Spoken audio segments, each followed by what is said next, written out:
Hey, I'm meteorologist Doug Myers with the latest forecast heading into this Tuesday. Boy, what a cold day it was yesterday, although a little bit nicer than what it was on Sunday. Upper 30s and low 40s yesterday on Monday. Today on Tuesday, Veterans Day, will be much, much warmer, much nicer, a little bit more seasonal, actually a little bit above average for this time of year at 62 degrees, a little bit of a breeze, mainly this morning. We'll talk about those winds here in just a second, but taking a look at our high temperatures across all of northeast Kansas, a little bit warmer out towards central Kansas, could even be close to the mid to upper 60s out towards places like Clay Center, maybe Washington, certainly Concordia. Some models are even indicating Concordia may even reach 70 today. We'll see. Well, that'll definitely be something we'll be monitoring. But regardless of whether or not you're in the low 60s, maybe upper 50s or upper 60s, much, much nicer than the past couple of days. Really beautiful afternoon is expected after a little bit of a breeze at times. This morning, frontal boundary pushes through, shifting winds to the west, northwest. Now, typically, when a frontal boundary pushes through, that increases winds. Not going to be the case today. Yeah, at times there may be a few wind gusts still, even this afternoon, gusting near 15, 20 miles per hour. But for the most part, sustained wind should be 10 miles per hour or less, especially towards the afternoon hours. And then certainly once the sun goes down after 5 o'clock, those winds will be much, much lighter and light to calm.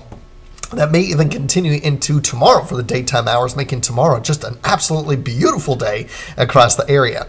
This supercast shows clearing skies throughout the morning, so mostly sunny skies by noon, and then just a little bit of cloud cover trying to develop for the last hour of daylight before the sun sets a little after 5 o'clock.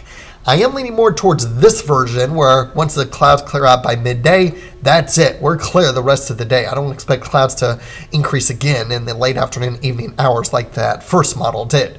So I'm generally going with this one on the cloud conditions, and that will lead to maybe a few clouds late tomorrow afternoon. I'm still going mostly sunny, and then we'll have those clouds increasing late Wednesday night into Thursday morning, where some clouds will be in the area, but clearing out towards the afternoon. Those clouds linger just a little bit longer than today, so that's why you'll see in the 8-day forecast I'm going a mix of sun and clouds are partly cloudy. So generally mostly sunny today and tomorrow, but generally a mix of sun and clouds or decreasing clouds on Thursday. We may get a few clouds still lingering at times Friday and the weekend, especially on Sunday.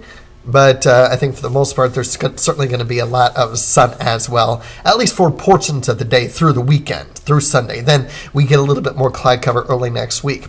Yesterday, I had that rain chance for Saturday night. I have delayed that rain chance until Sunday night into Monday now.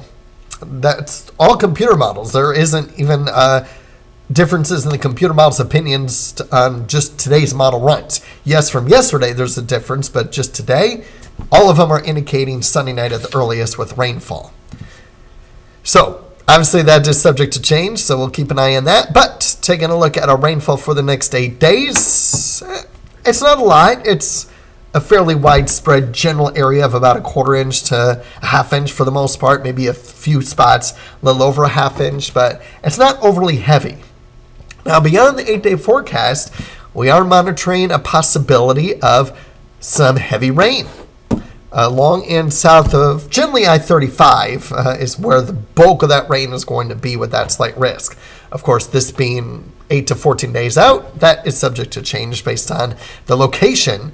And then we're also monitoring a slight risk of some strong winds across the middle part of the country for at least a portion of that time frame. It's not going to be every day in that 18 through 24 time period. No. It's just going to be for a portion of that time period, but just a heads up that there will be some strong winds possible, at least for a portion of that period during that 8 to 14 day stretch. Here's a look at the extended outlooks. Hey, it's in the green. That's good news because we haven't had any meaningful precipitation at all so far this month. We're still at 0 for most areas for the month of November. So we definitely need the precipitation. It looks like the second half of November is looking good. Now, obviously, that could lead to some possible hazards for Thanksgiving travel. We are right at that Wednesday time period where the longest range computer model goes out to, where the Wednesday, the day before Thanksgiving, has that long range computer model in the forecast period of the model. And it's showing a storm system developing just off to our east. which will mean we might be dry here in Kansas for any traveling you might be doing the day before or the day of Thanksgiving. Take with that what you will. We're still a little over 2 weeks away, but that'll be something we'll be keeping an eye on. In the meantime, enjoy the much nicer weather that we're going to be enjoying for this afternoon. Even though we do get a cooler early next week with our highs, our lows, I still expect to stay above freezing. So it doesn't get super cold, but our highs may be a little bit on the chillier side, especially with the cloud cover and possible rain that we might have at times. Have a great day.